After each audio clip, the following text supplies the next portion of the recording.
Over a mile of freezing, rough water separates Alcatraz Island from the California mainland. In 1934, the facility was completely refortified to house the era's most dangerous public enemies, men like Al Capone, who had a history of escaping standard confinement. The government designed a system of absolute control. They installed toughened iron bars, required a dozen daily headcounts, and positioned strategic guard towers to watch every inch of the shoreline. Alcatraz was the end of the line. If the concrete and steel didn't hold you, the Pacific Ocean would. Escape was considered mathematically impossible. On June 12, 1962, the routine morning headcount started like any other day on the Rock. But when a guard reached through the bars to rouse an unresponsive inmate, he pushed a plaster head covered in real human hair onto the floor. The bed was empty.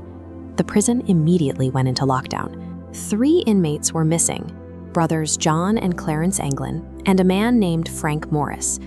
The most secure facility on Earth had a hole in it.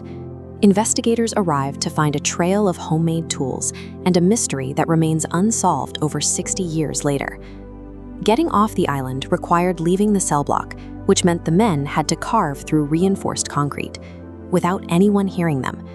Using parts scavenged from a broken vacuum cleaner, they engineered a crude motorized drill. They couldn't bore a single man-sized hole. Instead, they painstakingly drilled dozens of closely spaced holes around the air vents at the back of their cells until the entire concrete section could be popped out. To hide the damage from the guards, they masked the walls with suitcases and pieces of cardboard. During those 12 daily headcounts, the guards walked directly past these active demolition sites without noticing a single thing. Behind those removed fence sat an unguarded utility corridor. The inmates slipped through and set up a concealed workshop on the roof of their own cell block, right above the guards' heads. To exit the building, they had to scale a 30-foot wall of plumbing pipes to reach the ceiling. Once at the top, they pried open a heavy metal ventilator grate. To hide the tampering, they carved a fake bolt out of soap and painted it to match the rusted iron. By shimmying up Doug's shaft and out onto the roof, the inmates finally defeated the internal security of Alcatraz. Now they had to survive the external environment. Escaping the building was only half the battle. They still had to cross a treacherous expanse of water with punishing currents. Swimming it was practically a death sentence, so they built a boat.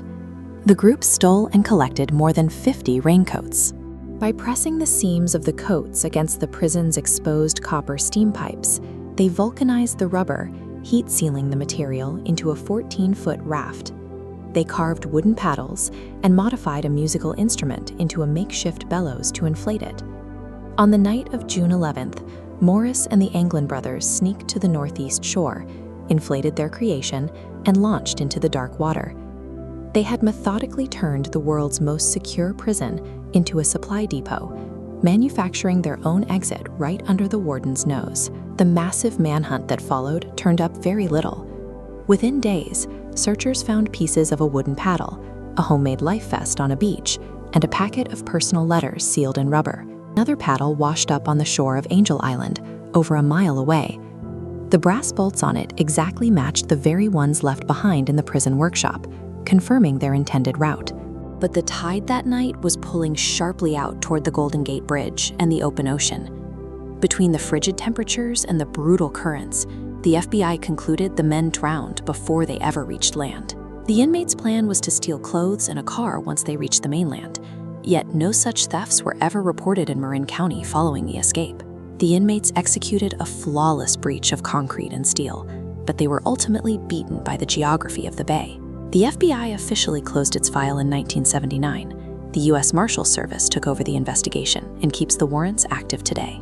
Because the ocean never returned their bodies, the official conclusion of death is still haunted by the slight possibility that they actually made it. The 1962 escape remains a masterclass in illicit engineering. It proves that with enough time and desperation, even an impenetrable fortress can be dismantled by a broken vacuum cleaner.